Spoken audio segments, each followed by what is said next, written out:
The recent Dispatches documentary has triggered a significant public response by exposing King Charles and Prince William's financial gains from charitable institutions, hospitals, schools, and even life-saving services.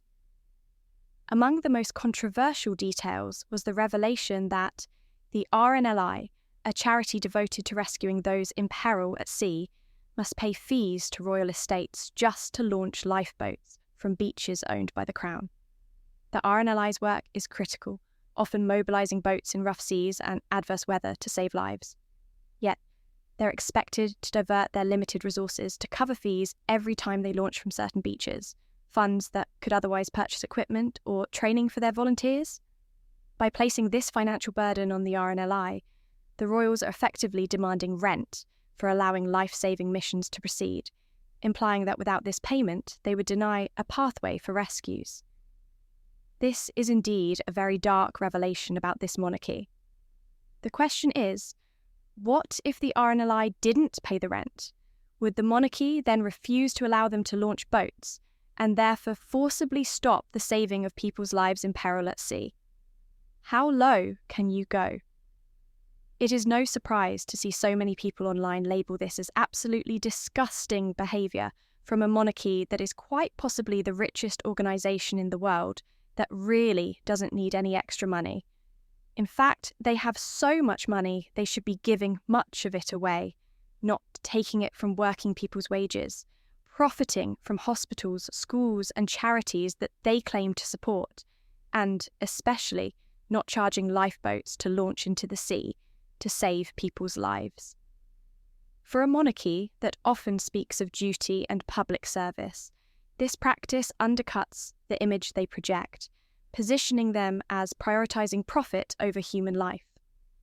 The RNLI, an essential service that relies heavily on public donations and volunteers, is paradoxically expected to support the wealth of those who are some of the wealthiest in the country. This situation speaks to a troubling discrepancy in values. On one hand, the RNLI is willing to risk lives to save others, while on the other, the monarchy demands money for access to its lands, even for life-saving missions. This kind of revelation has fueled renewed discussions about the monarchy's role, with critics questioning why it is acceptable for a family worth billions to levy fees on charities dedicated to saving lives. For the public, this issue touches a nerve, as it highlights the deep divide between the everyday struggles of charitable organisations and the wealth preserved by the monarchy, no matter the human cost. The documentary's findings have sparked calls for reform, with growing numbers calling for the monarchy to reconsider policies that force essential charities to shoulder costs, simply to conduct life-saving work. After the recent dispatches expose about William and Charles making money from the NHS, schools, the army, and charities they claim to support, I thought I would take a look at the responses to one of the claims that says the NHS will be paying King Charles $11 million to park ambulances. What is the public reaction to this? Here are some of the replies to this tweet. Thieves. NHS reforms are turning it into a cash cow for royals and business interests. Reforms will result in less healthcare. We need to stop pretending these leeches are a benefit to us. We know the castles that bring in the most tourists are in countries without monarchies. We can have a head of state who is asterisk, not asterisk, above the law with as much or more soft power influence than those grifters. Still can't get over this one.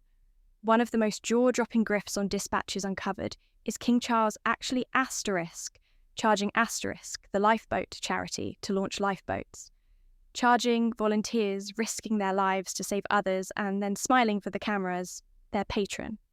It is ruthless, obscene. Not to mention all the charities who could really use those millions of pounds. Disgraceful. Change the tax laws to make them pay the same as the rest of society. How can they, in this day and age, claim ownership of the coastline? Add to that, taking monies from people's estates when they die without a will, when they are living in duchy properties. I don't suppose King can believe they're still getting away with this barefaced robbery. This documentary has opened a lot of eyes and strengthened the Republic cause. If the royals aren't ashamed, they really should be. No more fancy dress parties. I am done with the royals. They are nothing but greedy scroungers. It is sickening. Thieving parasites who do next to nothing to fleece his own country. Handed down over many centuries, it's an insight into their greed, their power, etc. And we have serfs bowing to this piece of shit. Not my king, never will be. We don't need a monarchy that takes from the poorer. We all pay more, so they don't have to. So the government are giving millions of taxpayers' money to the NHS, and the royal family are taking it. Scroungers! We're finding out in 2024, but let's not forget that they've been doing it for decades. During various crashes, during austerity, during the cost of living, they've been milking money out of us. It's a greed that is beyond comprehension. Watch Channel 4 Dispatches, the king, the prince, and their secret money, making money from the military, NHS, charities. Oh, and sod the environment. Can't believe the NHS is being charged £11 million to rent a warehouse from the royal family, with a 67% rent hike. Insane. Great reporting, this needs more attention. And all we do every year is plough more and more money into NHS. This is disgraceful, treason, disgusting, shocking, but not surprising. Just thievery. All of them talk one way, walk another. It's the CEO, thesauruses all use it, especially the 1% of world that owns more than rest put together. Quite canny the greedy and evil, but people criticise the younger son who doesn't cost us a penny. Shameful profiteering by monarchy. This just reinforces why I'm anti the monarchy. There should be no place for it in our modern British society.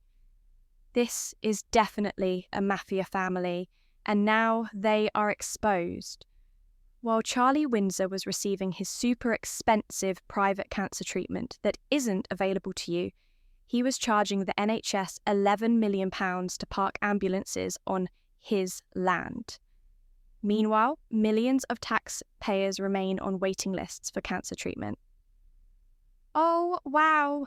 King Charles and Prince William's property empires are taking millions of pounds from cash-strapped charities and public services, including the NHS, state schools and prisons, according to a new investigation according to The Guardian.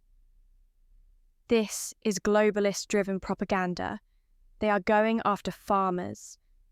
And the king is the biggest landowner. See it now?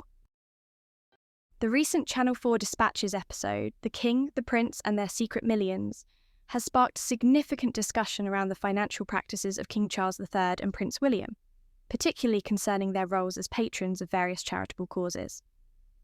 This investigation reveals how these two prominent royals, allegedly, benefit from taxpayer-funded institutions, raising questions about whether their charity work genuinely serves the public or functions as a means to bolster their personal wealth. The programme suggests that King Charles and Prince William, while appearing as dedicated philanthropists, have established financial frameworks that allow them to indirectly benefit from charitable organisations they claim to support. According to Dispatches, royal charities may redirect portions of public funds to royal-affiliated ventures or private initiatives. This is particularly controversial, as both Charles and William hold substantial influence over charities connected to education, health, and the military, which often receive government or public sector funding.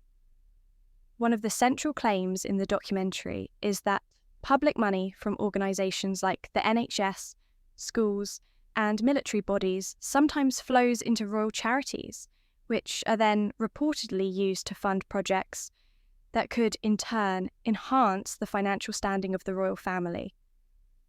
For example, some funds from these charities might be allocated toward properties or estates under royal ownership, essentially reinforcing the monarchy's wealth under the guise of charitable work. This setup brings into question whether these charities primarily benefit the royals or the public they claim to serve. The findings of Dispatches portray a potential conflict of interest, As public figures, King Charles and Prince William present themselves as committed to improving health, supporting military personnel, and enhancing education. But they also appear to benefit financially from these relationships. This raises ethical concerns, as it implies that their public service is entangled with personal financial gain.